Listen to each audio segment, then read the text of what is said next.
اهلا بيكم. النهارده هعمل لكم فيديو عن ازاي تلاقوا طيارة في جي تي اف في جانجستار فيجاس 4. يعني كونتينيو بعديها هوريكم بس الطيارة مكانها فين في الخريطة.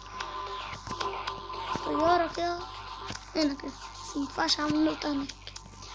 احنا هنعمل نقطة هنا كده وأوديكم هناك وأوريك فين الطيارة بالظبط كمان. وصلنا عند مكان النقطة اللي احنا علمنا عليها. دلوقتي هندخل هنا كده وأوريك فين كان بالظبط. كده هتلاقي الحتة دي، لا هنا المفروض نلاقي في طيارة، وهنا في طيارة، وهنا بس كل ما يعني أول ما تضع الطيارة دي تيجي تاني هتلاقي طيارة تانية. كل شوية تلاقي طيارة كل شوية تنوع. أوريها لكم ازاي بتسوقوها. دي تعملوا كده لحد الآخر.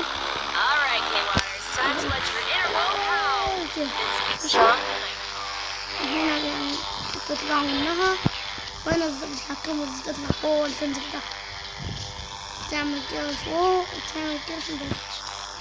لو بيكون الفيديو عجبكم ان شاء الله بعمل لكم فيديو تاني. اعملوا له، انتم مش تعملوا له شير، سبسكرايب.